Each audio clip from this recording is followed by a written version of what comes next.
Regresamos a la consideración del capítulo 6 del Evangelio de San Juan, que lleva varios domingos en el tiempo ordinario. Rompemos la secuencia que traíamos de considerar el Evangelio de San Marcos y ahora, desde la semana pasada, empezamos un mes y medio en el que Marcos le cede la palabra a San Juan, el discípulo amado. En concreto, el capítulo 6. San Juan no trae una descripción de la institución de la Eucaristía, como si traen Mateo, Marcos y Lucas, el mismo San Pablo en su encíclica a los Corintios. En cambio, trae una descripción amplísima de la Última Cena, y en el capítulo 6 hay todo un discurso sobre el pan de vida. La semana pasada contemplábamos la multiplicación de los panes y de los peces a partir de esos 5 panes y 2 peces que traía un chiquillo, y inmediatamente Jesús huye de la multitud que estaba dispuesta a hacerlo rey temporal de sus aspiraciones políticas.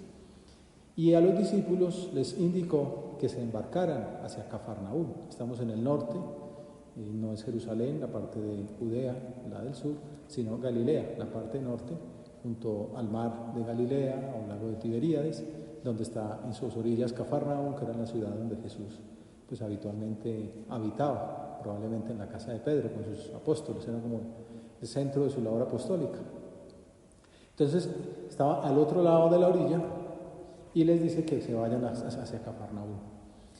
Y él, después de todo esto que sucedió, esa multiplicación de panes y peces, donde comulgaron, pues donde comieron unas 5.000 personas, sin contar mujeres y niños, unas 30.000 por ahí puede ser, una tribuna de un estadio, para no hacerse la idea del gentío ¿qué hace Jesús? Se retira a solas a un monte a orar, donde nos habla y nos da ejemplo, Señor, de la importancia de la oración personal, y es lo que estamos haciendo en este rato de diálogo contigo. Quedarse solo en el monte, o sea, con la exigencia, con el apartamiento, para dialogar con el Señor. Más adelante fue al encuentro de los discípulos que habían embarcado, estaban en la mitad del mar, hacia el otro lado, hacia Cafarnaúm. Pues se fue caminando sobre las aguas. Es una parte de un milagro, en medio de una tempestad ahí en el lago. Bueno, después de todo lo que pasa, que hemos considerado en otra ocasión, incluso no hace mucho, llegaron a la playa.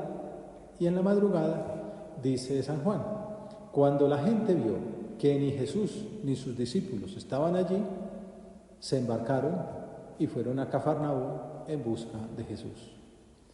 Claro, les llama la atención, algo extraordinario ha sucedido. Ellos vieron que los discípulos se embarcaron, que Jesús iba al monte, y al otro día por la mañana no está Jesús.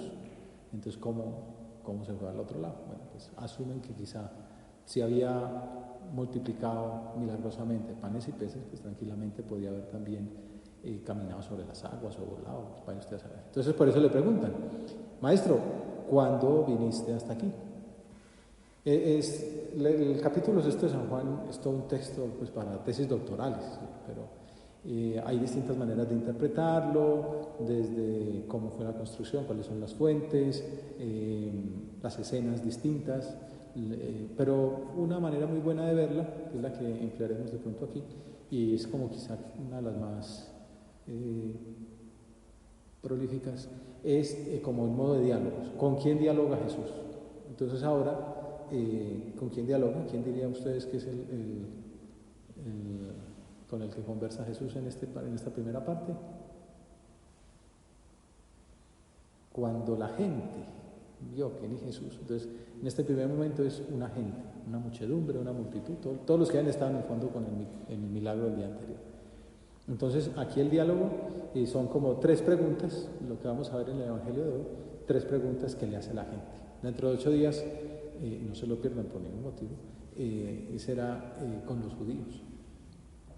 Bueno, pues aquí la gente, la multitud, en plan admirada, ¿cuándo llegaste hasta aquí? Luego harán otra pregunta distinta, ¿qué obras hacer? Y más adelante pedirán como el testimonio o con qué autoridad dices lo que estás diciendo. Esas son como las 3 preguntas y alrededor de ellas vamos a hacer nuestra oración con el Señor. ¿Cuándo has venido hasta aquí? Obviamente Jesús sabe que es lo de menos, ¿no? Porque tampoco les va a decir, bueno, la verdad me vine caminando por encima de las aguas, ¿no? Pues les quiere hacerles caer en la cuenta de qué es lo importante, el secreto, ¿no? Decíamos en el título de la meditación, ¿cuál es el secreto para entender este discurso? Entonces el Señor confronta esas aspiraciones materiales de aquella muchedumbre y les invita a levantar la mirada, a darse cuenta de las maravillas que Dios está obrando, que va mucho más allá de haberles dado pan y peces. Ellos son testigos de algo que está sucediendo, es que el Hijo de Dios hecho hombre ha sido confirmado por el Padre. En verdad os digo, le responde, me buscáis no porque habéis visto signos, sino porque comisteis pan hasta saciaros. Trabajad no por el alimento que perece, sino por el alimento que perdura para la vida eterna. Señor, aquí nos das una pista para esta semana. Trabajad por el alimento que perdura para la vida eterna. Ya nos habías enseñado a pedir también en el Padre Nuestro, danos hoy el pan de cada día. Y muchos santos y teólogos nos han descubierto que no estamos pidiendo el pan material, ¿no? Dame el desayuno, el almuerzo y la cena. Dame el alimento, incluso algunos traducen consustancial, el alimento que me perfecciona, el alimento de la vida eterna. En el fondo estamos pidiendo la Eucaristía. Trabajad por el alimento que perdura para la vida eterna, el que os dará el Hijo del Hombre, pues a éste lo ha sellado el Padre Dios. Ya está revelando la intimidad de Dios. En el fondo está diciendo, yo soy el Hijo, enviado por el Padre, confirmado por el Padre, sellado. Sellado por ese milagro del día anterior, que es una anticipación de la Eucaristía. O sea, como gran parte de la revelación que el Hijo nos trae es el milagro del altar. Estamos todavía en el capítulo 6, todavía quedan 15 capítulos del Evangelio, pero como un buen autor, San Juan está mostrando en el fondo el secreto, ¿no? Está incoándolo y luego lo veremos al final en la celebración de la Pascua, en el final de su Evangelio.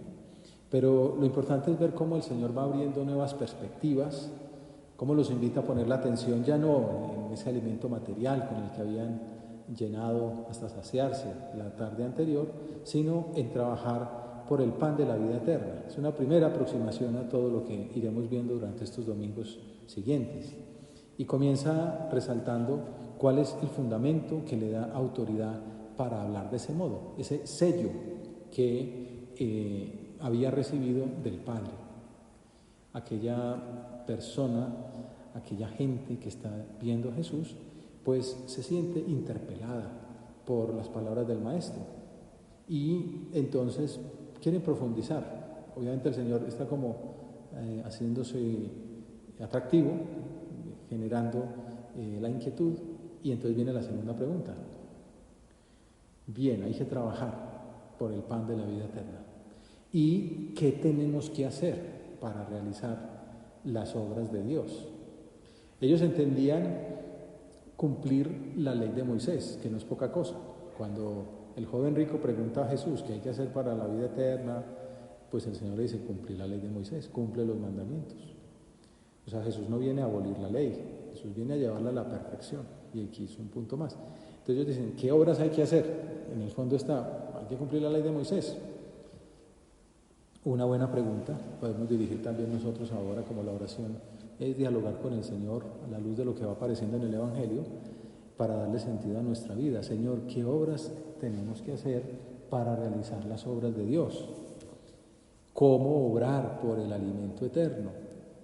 ¿Qué hacer para cumplir tu voluntad? ¿Cómo hacer la obra del Señor? Pregúntaselo. Yo se lo pregunto también, Dios mío, muéstrame cómo cumplir mejor tu voluntad. Y entonces vamos a ver qué responde Jesús a aquellas personas y qué nos responde a nosotros, cómo aplicarlo a nuestra vida. Opus Dei, la obra de Dios es esta. Interesante, ¿no? ¿Qué es el Opus Dei? ¿Qué es la obra de Dios? Según lo que dice el Señor aquí en respuesta. ¿Las leyes de Moisés? Desde luego que sí, pero la obra de Dios es esta, que creáis en el que Él envió. La obra de Dios es la fe. Estamos apenas en la introducción de todo un capítulo sobre la Eucaristía. Estamos en el segundo domingo de 6 y el telón de apertura, ¿se acuerdan cuando uno iba a cine antes en los teatros? Pues había un telón que se desplegaba para mostrar, ¿no?, el misterio al que uno estaba preparando. Bueno, el Señor aquí, ese telón es la importancia de la fe. Esta virtud es la clave para orar como Dios quiere que creáis. Benedicto XVI, así como Francisco declaró el primer año de su pontificado como año de la misericordia, Benedicto XVI declaró el año de la fe, y escribió una bula empezando ese año y decía cuál era la clave. Creer en Jesucristo es el camino para llegar de modo definitivo a la salvación. Es un poco denso, pero decir, bueno, es tener fe, confiar, creer. Quizá brota espontáneo en nuestro corazón, al ver cuánta falta nos hace, decirle al Señor que nos la conceda, pedírselo, que nos la acreciente, como también algún personaje del Evangelio le dice, Señor, aumentanos la fe. El famoso personaje que pide un milagro, la curación de su hija, y dice, si puedes, cúrala. Y el Jesús le dice, si puedes. Y el hombre se da cuenta que metió la pata, y entonces dice, Señor, yo creo, pero ayuda tú mi poca fe, ayuda mi incredulidad. Pues ahora se lo pedimos también, Dios mío, ayúdanos, aumentanos la fe para poder hacer las obras de Dios. Es interesante ver la relación que tiene la fe con la Eucaristía. Uno puede preguntar a Jesús, Señor, ¿por qué razón menciona, si es un discurso sobre la Eucaristía, ¿por qué habla sobre la fe? Bueno, pues se ve que para acceder a este misterio, para creer que Dios está ahí, hace falta una fe muy grande. Siempre recuerdo un predicador en mi época de seminario, allá en el Colegio Romano, en el Centro Interregional de Pamplona en concreto, y entonces contaba una anécdota de un japonés que había ido a una misa, y entonces después le preguntaron qué le había parecido, y dijo que bien, lo que más le había llamado la atención era la gente que se acercaba a comer ese disco blanco. Claro, no, hace falta fe para encontrar en ese disco blanco pues a Dios, al amor, al creador del cielo y de la tierra. Hace falta fe para acceder a la Eucaristía. Pero también la Eucaristía es el sacramento de nuestra fe. Es lo que dice el sacerdote cuando celebra la Eucaristía, cuando presta su cuerpo y su voz a Dios para que convierta el pan y el vino en su cuerpo y en su sangre. Cuando ha terminado aquel momento central del misterio eucarístico, dice, esto que acabamos de celebrar es el sacramento de nuestra fe. Este es el misterio de la fe. O sea, toda la fe cristiana nos lleva a encontrarnos en este sacramento, que es, bueno, el Concilio Vaticano II tiene calificativos bellísimos, ¿no? La cumbre, la raíz de nuestra vida cristiana, la fuente, el origen. Bueno, hay una cantidad de bellezas que dice, porque en todos los sacramentos se recibe la gracia, el bautismo, la penitencia, pero en la Eucaristía se recibe al autor de la gracia, se recibe a Dios mismo, ¿no?, con su cuerpo y su sangre. Es el sacramento de nuestra fe. Y entonces, ¿qué responde el pueblo para unirse a esa verdad fundamental de nuestro credo? Este es el sacramento de nuestra fe. ¿Qué responden? Anunciamos tu muerte, proclamamos tu resurrección, ven Señor Jesús. Anunciamos que moriste como cualquiera, pero que has resucitado como ninguno, y esperamos la venida futura, la parusía. Poco antes de comulgar, el celebrante le pide una vez más al Señor. La misa es todo un rito, un misterio en el que la Iglesia va acumulando una sabiduría milenaria y mucha santidad de la Escritura Santa, de muchos santos, y entonces lo va uno preparando, comienza pidiendo perdón, luego pues celebra la muerte y resurrección de Jesús, y ya cuando va a comulgar le vuelve a recordar la importancia de la fe, y entonces le dice el sacerdote, Señor, no mires nuestros pecados, los que estamos aquí somos indignos de comulgar, no mires nuestros pecados, sino la fe de tu Iglesia. O sea, puede que los que estemos aquí no seamos dignos, pues entonces mira toda tu Iglesia, toda tu familia en el mundo, y nos apegamos a ella, nos acogemos de esa fe de todos los creyentes, de las viejitas por allá en un rincón de una iglesia, de uno que se acaba de bautizar, de uno que se acaba de confirmar, de uno que acaba de entregar su vida al Señor. Señor, no miren nuestros pecados, sino la fe de toda la iglesia. Confiamos en el sentido de fe del pueblo cristiano. También nos puede servir como acicate pensar que en todo el mundo miles de sacerdotes le están presentando a Dios nuestra fe como garante para sus peticiones. Y nos llevará a pedir tal vez muchas veces al día: aumentanos la fe, Señor. Señor, yo creo, pero aumentame la fe. Adán, ye, nobis fidem, aumentanos la fe. Esa puede ser una aculatoria por toda esta meditación. Benedicto XVI explica que esta muchedumbre, esta gentío que lo estaba escuchando, eran personas que estaban dispuestas a actuar, a obrar, para recibir ese pan. Pero el alimento que Dios trae no es un premio que uno puede obtener con el propio esfuerzo. Únicamente puede llegar a nosotros como un regalo de Dios, como una obra del Señor. ¿Qué hacer para obrar las obras de Dios? Esperar y recibir el don de Dios. Sin embargo, bueno, la enseñanza está muy clara y sacamos esos propósitos. Pues resulta que aquellas personas no reaccionaron con la fe que Jesús esperaba. Y algunos de la sinagoga, ante la exigencia de la fe, le replicaron en la tercera pregunta: ¿y tú qué signo haces para que veamos y creamos en ti? ¿Cuál es tu obra? Piden como un garante de derecho a exigir lo que está exigiendo. Parece que no les servía la multiplicación de los panes y de los peces del día anterior. Quizá para darle autoridad a su pregunta, entonces se remontan al Antiguo Testamento, a los portentos con los que el Señor se hacía digno ante el pueblo de la fe que les pedía. Va saliendo, estos días estamos contemplando a Moisés, hemos tenido algunas meditaciones al respecto, y en la primera lectura de la misa de todas estas semanas va saliendo ese personaje tan grande, ese patriarca que es Moisés, esa relación tan especial que tuvo con Dios, y para los judíos era un timbre de gloria, ¿no? Un punto de orgullo saberse descendientes de aquel gran personaje que hablaba con Dios cara a cara como se hace con un amigo, y que les dio pan del cielo, que consiguió el milagro del Señor de que cada día cayera maná y bajaran unas golondrinas y tuvieran pan y carne todos los días. Entonces le dicen: nuestros padres comieron el maná en el desierto, como está escrito, les dio a comer pan del cielo.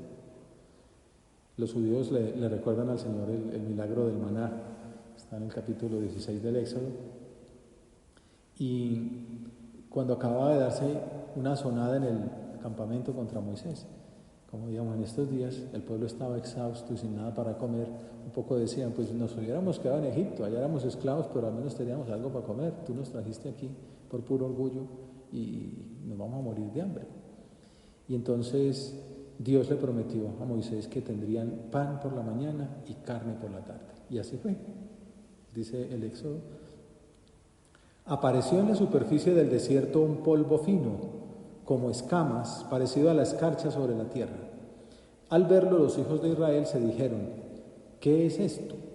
En hebreo, ¿qué es esto? Se dice manhu. Y entonces, al traducir al griego, lo pasaron como maná. Pues no sabían lo que era. Moisés les dijo: es el pan que el Señor les da para comer. El salmista celebra con regocijo este prodigio, diciendo: hizo llover sobre ellos maná, les dio pan del cielo. El hombre comió pan de ángeles, los mandó con provisiones hasta la hartura. No sé si se dan cuenta que Jesús también habló: ustedes me están siguiendo porque ayer comieron pan hasta hartarse. Jesús ya les había insinuado: lo que yo hice ayer es lo que Moisés hizo con los padres en el desierto, en el Antiguo Testamento. Comieron pan hasta hartarse. Me buscáis no porque habéis visto signos, sino porque comisteis pan hasta saciaros. Es como si los estuviera recriminando. Ustedes están haciendo lo mismo que hacían sus papás, porque están quejándose, así como ellos se quejan a Moisés, ustedes se me quejan a mí. Pero yo pido un paso más. De hecho, ya en el Antiguo Testamento se hacía hincapié en que lo importante de ese milagro cotidiano no era en sí el portento alimenticio, que le quitaran el hambre al pueblo, sino su significado espiritual: pan del cielo, pan de ángeles. Pues venía a decir: así como el Señor envía desde el cielo pan, de la misma forma los alimenta con su palabra. con sus orientaciones y exigencias, con los mandamientos. Entonces está un poco representado en la liturgia, así como tenemos el altar donde se nos da el pan eucarístico, tenemos el ambón donde se nos da el pan de la palabra. Dios enseña y alimenta, Dios cuida, fortalece, pero también instruye. Entonces son como pues las maneras de Dios ejercer su paternidad, de guiarnos, de orientarnos, también para que nosotros valoremos la importancia que tiene la palabra de Dios y la Eucaristía. El Papa Benedicto también le gustaba repetir, me acuerdo que una vez lo hizo en Belagua, la residencia de la obra ahí en Navarra, que los judíos podían decir como el salmista: luz para mis senderos son tus palabras, Señor. Claro, cuando el que escribe esto no tiene luz eléctrica, todos sabemos lo que vale una linterna, ¿no? Ahora la tenemos todos en el celular, pero tener la luz y la seguridad y saber que no va a haber tropiezos es una maravilla. Es luz para mis senderos son tus palabras, Señor. Se trataba de comprender también lo que dice, por ejemplo, el Deuteronomio. Te alimentó con el maná para hacerte reconocer que no solo de pan vive el hombre, sino que vive de todo cuanto sale de la boca de Dios. Es palabras que Dios después, Jesús diría en las tentaciones del desierto, cuando el demonio le pide que convierta las piedras en pan, le dice esto. Pero es que lo importante, no solo el pan, que pan se les da, viene el maná, Jesús multiplica el pan, sino las palabras que salen de la boca de Dios. Entonces lo importante no solo la Eucaristía, sino también el Evangelio. Por eso San José María hablaba de pan y palabra, hostia y oración. Que seamos amigos de Dios quiere decir que seamos personas profundamente enamoradas de Jesucristo en la Eucaristía y que escuchan su palabra en el Evangelio. Que hacemos oración, que vamos a la misa. Que en nuestro diálogo con el Señor escuchamos la palabra y que procuramos ponerla en práctica, empezando por ser muy eucarísticos. Por eso en la misa, la primera mitad es la liturgia de la palabra y luego viene la liturgia eucarística. Bueno, pues cuando Jesús dio de comer a esa multitud en el lago de Tiberíades, se mostró como el nuevo Moisés. De esto habla mucho el Papa Francisco. Jesús es ese Moisés anunciado por el mismo Moisés. Después de mí vendrá el verdadero profeta. Y llevan siglos esperándolo, como 8 siglos, y aparece. Jesús es el anunciado. Por eso en este pasaje tú, Jesús, insistes en que lo más importante del maná no era la alimentación del pueblo, sino la realidad que prefiguraba ese manjar, que el antiguo anuncio de Moisés se estaba cumpliendo en ese momento. Y entonces, ante esa pregunta quizá malintencionada que había hecho el pueblo, ¿tú qué signo haces para que veamos y creamos en ti? ¿Cuál es tu obra? El Señor responde: no fue Moisés quien les dio el pan del cielo, es mi Padre el que les da el verdadero pan del cielo. Moisés era un intercesor, era un profeta. Yo soy el Hijo de ese Padre que le envió al pueblo hebreo a través de la intercesión de Moisés, pero que ahora me ha enviado a mí mismo. Moisés consiguió un pan, una harina. El Padre ha enviado la segunda persona de la Santísima Trinidad. Porque el pan del Dios es el que baja del cielo y da la vida al mundo. También uno se puede acordar, el pueblo donde nació Jesucristo, ¿cómo se llama? El pueblo donde nació Jesús, Belén. ¿Y qué significa? Así es más difícil. Significa casa del pan. El verdadero pan del cielo es Jesucristo, y nació en la casa del pan. O sea, ¿dónde nació Jesús? En la casa del pan. Jesús es el pan que envió el Padre, pan de Dios. Y ahorita lo diremos en la bendición con el Santísimo, ¿no? El pan de los ángeles, ¿no? El Señor iba preparando el auditorio para esa revelación progresiva, para que llegaran a entender que Dios mismo terminaría quedándose en la Eucaristía. Por eso hemos venido hasta aquí, por eso lo tenemos ahí en lugar privilegiado en el Sagrario, y por eso estos encuentros los concluimos con la bendición con el Santísimo, para adorarlo, para desagraviar. Por eso decimos bendito, bendito sea, en nombre de tantas personas que no lo dicen o que lo atacan, y recibimos su bendición. Señor, te damos gracias por ese don tan grande de la Eucaristía. Te damos gracias por esta fe que nos has enseñado y te pedimos perdón. Y vamos sacando propósitos de cómo ser más almas de Eucaristía, cómo querer más a Jesús. En hace 8 días estábamos de retiro, ¿verdad? Y salía esta idea. Y de hecho da gusto ver en estos días aquí en la Eucaristía al mediodía, pues varios jóvenes de esos, de los que estuvieron en el proyecto social, de los que estuvieron en el retiro, pues gente que como ha profundizado en la fe dice, pues claro, qué lógico ir a misa entre semana. Y entonces uno cuadra su horario porque es el pan del cielo, es recibir a Dios, es que sea el mejor amigo que nos fortalezca con su presencia, porque somos débiles y el diablo hace tu trabajo también, ¿no?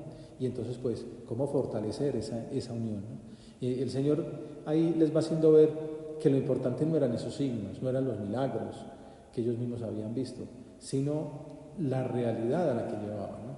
Lo importante no es el signo, sino el significado, que es Jesús, el pan bajado del cielo, que da la vida al mundo. Y esa es una de las afirmaciones más fuertes de todo el Nuevo Testamento y en concreto del cuarto Evangelio, que desde el prólogo resalta esa dinámica de la encarnación del Hijo de Dios. Todos los días lo rezamos en el Ángelus. El Hijo y el Verbo se hizo carne y habitó entre nosotros.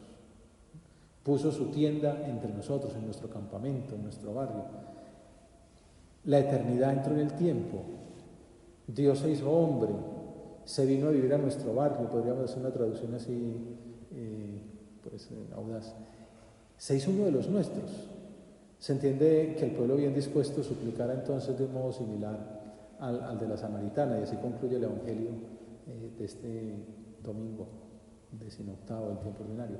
Señor, danos siempre de este pan. Si antes decíamos, Señor, aumentanos la fe, podemos concluir también diciéndole, danos siempre de este pan. Y bueno, y se nos va acabando el tiempo, y no quería terminar sin una cita de John Henry Newman, San John Henry Newman, que le escribía en una carta a un amigo. Ahora escribo desde una habitación al lado de la capilla. Es una bendición incomprensible tener la presencia de Cristo en casa, en las paredes. Que en la universidad también lo tenemos presente, ¿no? En los centros, en la parroquia. Consume cualquier otro privilegio y destruye o debe destruir cualquier dolor. Saber que Él está cerca, poder hablar con Él una y otra vez durante el día. Una persona de fe es consciente de esa cercanía y la busca, ¿no? Orar una y otra vez con Él. Concretemos entonces propósitos que nos ayuden a hablar con Él una y otra vez durante el día. Visitarlo con frecuencia en el sagrario, rondarlo como un enamorado que se desvía en su ruta para encontrarse con la persona amada, saludarlo cuando pasamos cerca de una iglesia, levantar nuestro corazón al Señor hacia el sagrario más cercano en medio de nuestro trabajo, hacer cada día un rato de oración frente a Jesús, sacramentado. Por eso estamos grabando esta meditación, pues para que los que la puedan ver, vean ahí el sagrario. Y desde luego comulgar con frecuencia, todos los domingos, y por qué no también entre semana. Por eso recordamos ese punto de San José María en Forja. Dile al Señor, y se lo decimos ahora, que en lo sucesivo, cada vez que celebres o asistas a la Santa Misa y administres o recibas el sacramento eucarístico, lo harás con una fe grande, con un amor que queme, como si fuera la última vez de tu vida, y duélete de tus negligencias pasadas. El mejor modelo para tratar bien al Señor presente en el tabernáculo es la Virgen María. El Papa San Juan Pablo II le llama mujer eucarística. Qué bueno que nos dijeron así, hombre eucarístico. Pidamos al Señor la gracia de visitarlo y recibirlo con aquella pureza, humildad y devoción con que lo recibió su Santísima Madre, con el espíritu y el fervor de los santos. Gracias, Dios mío, por los buenos propósitos, afectos e inspiraciones que me has comunicado en esta meditación. Te pido ayuda para ponerlos por obra. Madre mía Inmaculada, San José, mi Padre y Señor, Ángel de mi guarda, interceded por mí.